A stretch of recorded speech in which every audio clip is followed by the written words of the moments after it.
Hello again, this is another follow-up for the Mcintosh MA6200.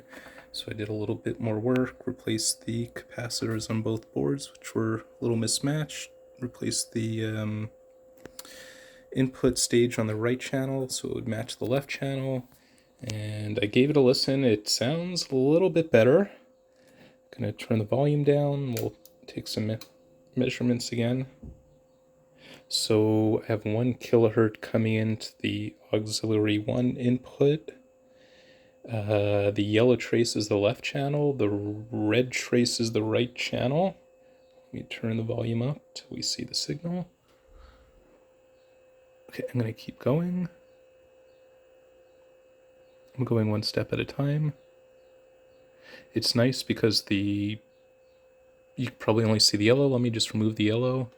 But they're perfectly synchronized, the yellow and the red, which means your left and your right channel are going to be nice and synchronized. So far, so good. Keep going.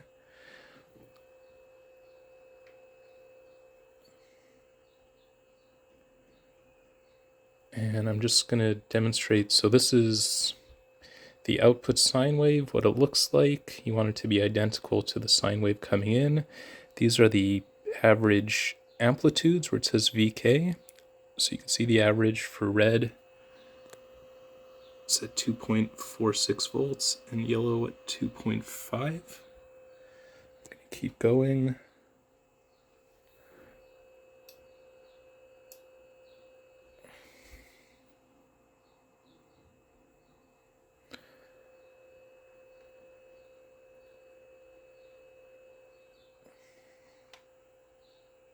Just for reference, I'm at about halfway on the volume.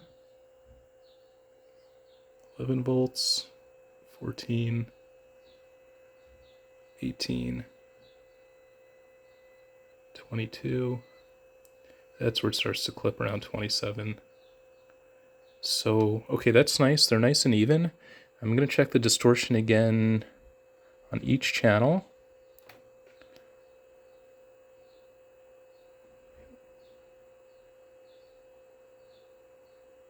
One kilohertz. There we go.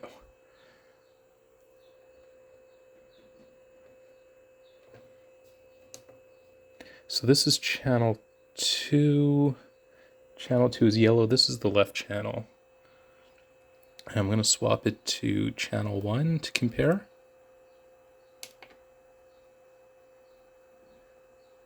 So let's look at the first even harmonic. It's at about the second box.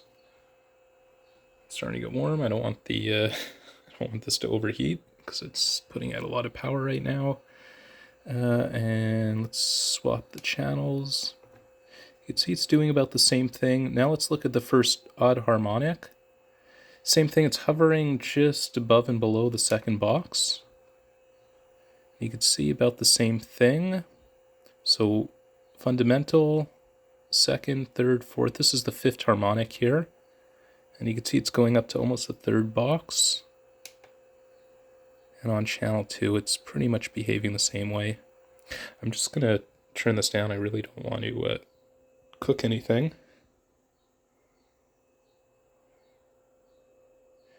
Oh, we could check the power guard. So this should be activating at about 27 volts. Why not take a look at that?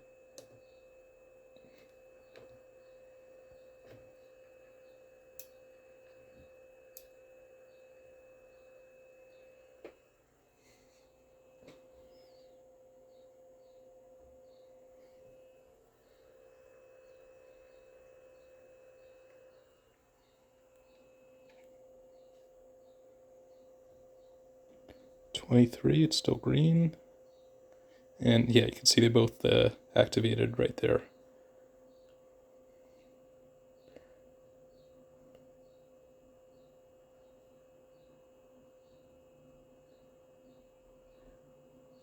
Okay, finally, let's just take a look at some other frequencies and just make sure that it's not going to do anything wonky when I change the frequency.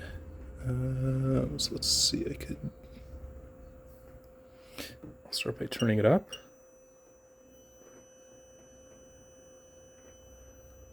At 3 kilohertz. Oops.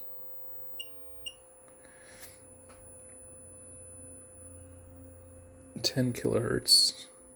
Everything looks nice and even. That's 20 kilohertz.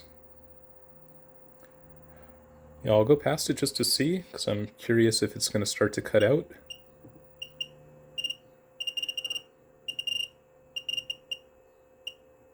But this is 40 kilohertz, so it still provides a signal beyond the acoustic spectrum. I'm going to go the other way. Okay, that's flat.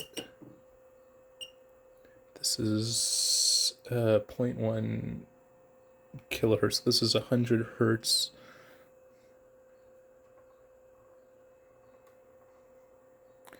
Still looks nice.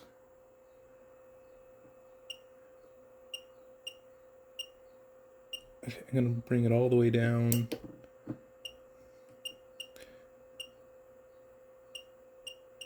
This is 20 hertz.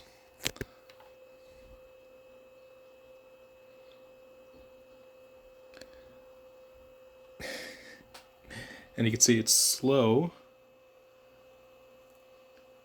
but you can see the top of the waveform just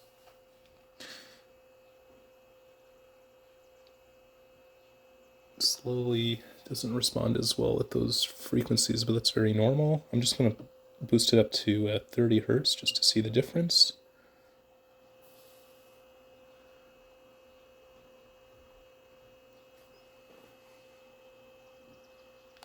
That looks a little bit cleaner already at 30 hertz.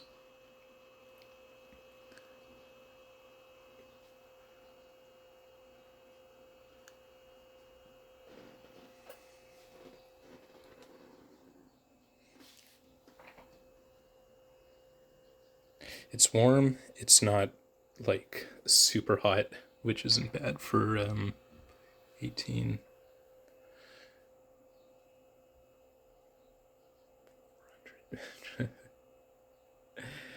It's got to be about 30-ish watts, so that seems pretty good.